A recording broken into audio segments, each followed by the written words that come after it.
Hello and congratulations on getting access to this video course on how to optimize your videos before making your YouTube videos live. So this is video number 1, which is the introduction to YouTube search engine optimization. So I want to first start out by saying the goal is to focus on doing the right amount of keyword research and video file automation before actually uploading any of it to YouTube. So essentially this is all about what most people forget about doing before making their YouTube video live.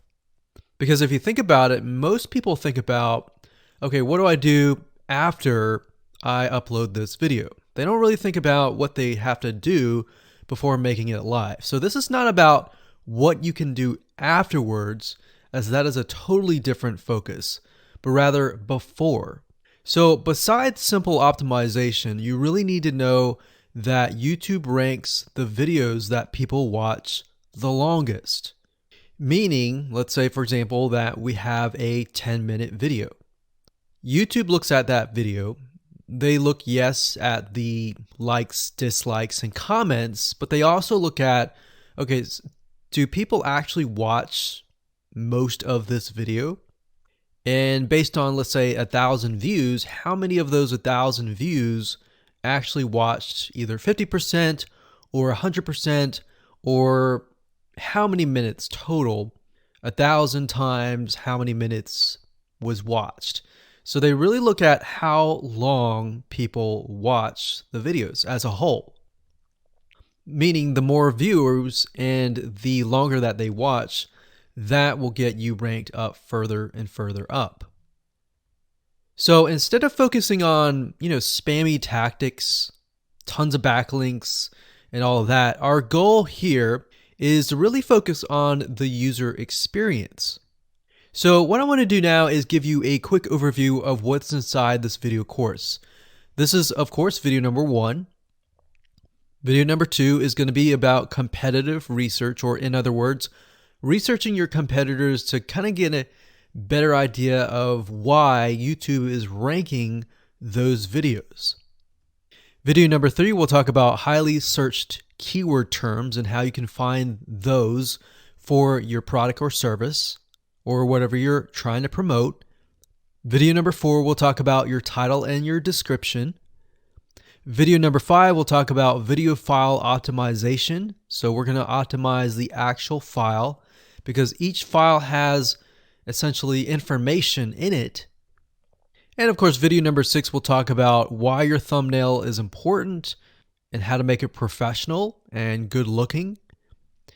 And video number 7 will talk about video length and why that matters. We talked briefly about it just now, but I'm going to dive in deeper in that video.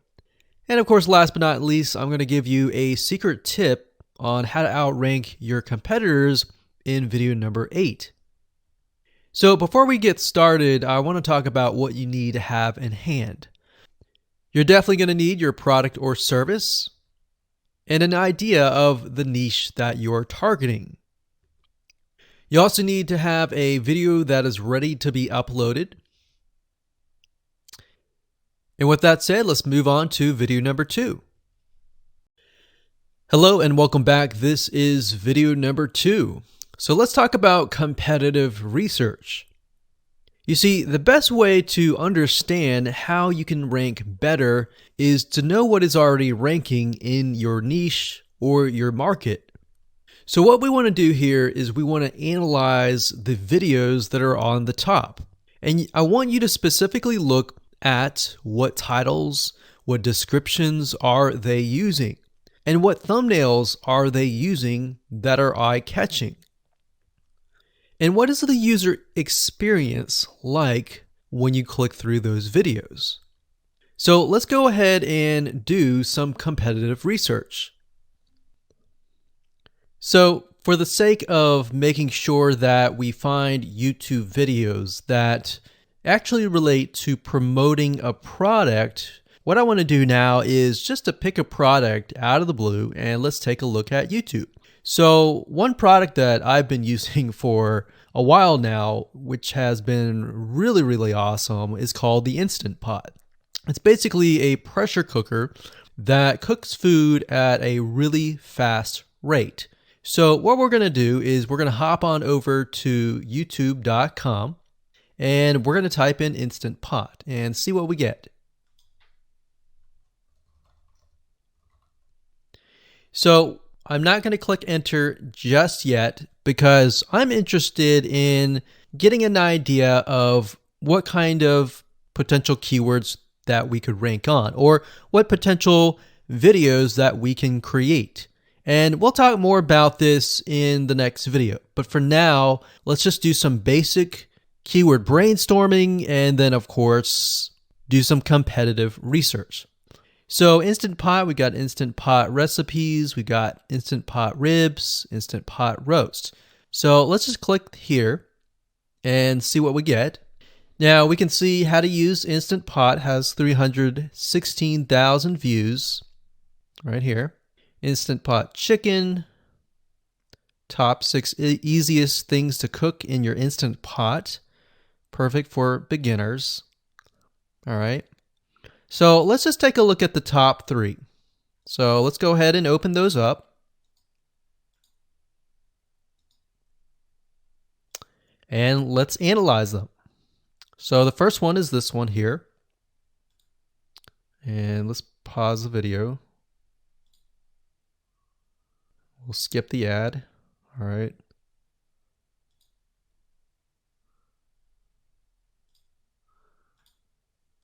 Okay, so how to use the Instant Pot 101 for beginners. So if we think about the type of audience that the Instant Pot attracts, it attracts somebody who has a busy life, who may be a beginner at cooking and just wants a quick and easy meal done fast. So we can see that. So one thing that I like to do is I like to copy the titles to Notepad. Just kind of get an idea of what we're dealing with. So that's the title. Looks like she's promoting an Amazon affiliate link. We can see that here, Amazon.to. We've got Instant Pot hacks, Instant Pot yogurt, and all that. So what she's doing, it's very funny, but she may not realize she's doing this, but what she's using is a method called siloing. And she's basically telling YouTube, hey, not only do I have this video on Instant Pot, I've got Instant Pot hacks, yogurt, recipes, and other recipes. So let's just copy that in here. So that's video number 1. So we're going to rank it from video 1, video 2, and video 3. Let's scroll down a bit. We've got 373 comments. I will say when it comes to YouTube, they're looking for engagement. So comments is good, likes are good, even dislikes are good as well. Even though dislikes are bad from a human standpoint, it tells YouTube that there is engagement. All right. So sometimes we're going to be able to view, we can't do it here, but sometimes you'll actually be able to view more data. But for now, you can't hear. Now, we can actually dig deeper if we want to. So let's just take a look at Natural Brittany's YouTube channel. Because when you're doing competitive research on YouTube, it's not just that particular video. It's actually the whole YouTube channel as a whole. The authority that that channel holds. So she has 116,000 subscribers. Click on the videos.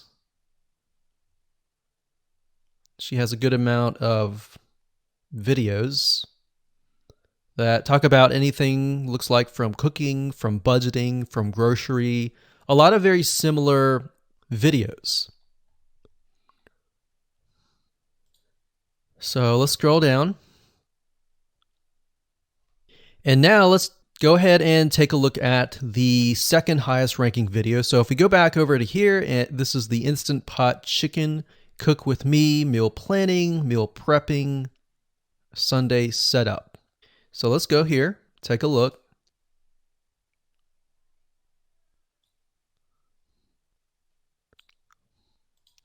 Okay, let's see here. So it's a 20-minute video, all right? And it has 658 likes, 5,000 views. If we take a look at this video here, this has 320,000 views and 7,000 likes. Now, notice how it says 13 minutes here, and notice how it says 20 minutes here. We'll go back to this later on. All right, so we'll talk more about why a certain amount of time of your video is important, why the timing is important. And why is it that this lady has only 5,000 views, whereas the other lady has 300,000, and this lady is ranked right below that lady? All right, so why is that important? And why does that correlate to the time? So we'll talk more about that later on. But for now, let's just do competitive research. We're not trying to figure things out right now, and go from there. So if we take a look at the description, it says cook with me as I try a new recipe with Instant Pot. So the description contains the keyword. Sunday setup. Looks like she's got some Amazon links. And if we think about Instant Pot, who could it be targeting? All right, so this lady calls out people who are trying to prep on Sunday. So if we can get an idea of who it's targeting mothers, it's targeting people who are busy, who maybe only have time on Sundays to set things up. And chicken is a common thing, so maybe she's getting a lot of clicks. We don't know exactly, but we know that the headline and the description work together and getting clicks. All right, back over here, this is the third one. So let's take a look at this one. So this one is 8 minutes, but it has a lot more views than those other two videos, but it's shorter. It's shorter, but it has longer amount of views, and it's third. It's got 11,000 likes and 633 dislikes. If we scroll down, we can see that it has more comments than the first one. So why is it that the first one is number one and this one is the third one and it has more views and more comments? Well, we don't know exactly why, but I have a hunch as to why that is, which we'll talk more about ranking and what Google and YouTube is looking for later down the road. So that's that. Let's just copy that title. And I'm going to go ahead and pause this video and we'll copy and paste that information to the notepad. Okay, so I went ahead and copy and paste the information. So this is video 1, this is video 2, and this is video 3 down below. So let me make this bigger so we have this information. So as we're kind of analyzing the competitor, we want to save this for later, but can you kind of see a similarity here? So this is calling out the target audience. This is calling out the people who are busy, essentially. And top 6 ways, top X ways, top certain number ways is always a good title. So perfect for beginners. So if you can imagine, we already see that this title has beginners. This one's calling out perfect for beginners. And this one essentially is calling out people who are busy. So it's a target audience. So that's key. So having this in hand gives you a better idea on what potential titles and descriptions that you can have. Now, you can do some deeper dive competitive research using specific tools. And one specific tool is called SocialBlade. So that's socialblade.com, as you can see here. And I like to use this to kind of get a better idea of the YouTube channel as a whole. Because what you're trying to figure out is, did this person rank because their channel as a whole has a lot of traffic? Or did this person rank simply because of the titles and the description? So there's many factors that come involved, but let's take a look at Naturally Brittany. So let's go ahead and copy this. And you basically want to come here and type in the username of the YouTube channel. So we'll go ahead and click this here. Okay, so we can see here that this is Naturally Brittany, 116,000 subscribers. She's got 19 million video views. So that kind of gives us an idea of how easy it is to break through. Is it easy? Is it going to take a little bit work or what? So let's just go ahead and open her up, and let's do the same thing with the other videos. So this one is marriage and motherhood. We got that here. So she has 7 million video views. So it's about half of what we saw earlier. And this one is called Six Sisters Stuff.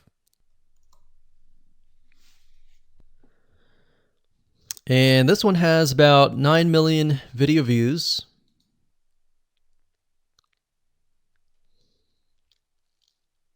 So right off the bat, we can see that if we were to rank on the keyword Instant Pot, it's going to take a lot to break through.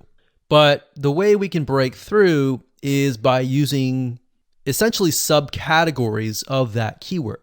So Instant Pot recipes or Instant Pot chicken recipe, stuff like that. So we can see that each one of these has about 100 to 200,000 subscribers. So you're going to have to be competing against that. Now, obviously, if you have a good size YouTube channel, that will usually mean that you can break through fairly easily. But if you're just starting out, then breaking through on that keyword is going to be a little bit more difficult. So the next question is, what keywords should you use? And we'll discuss that in the next video.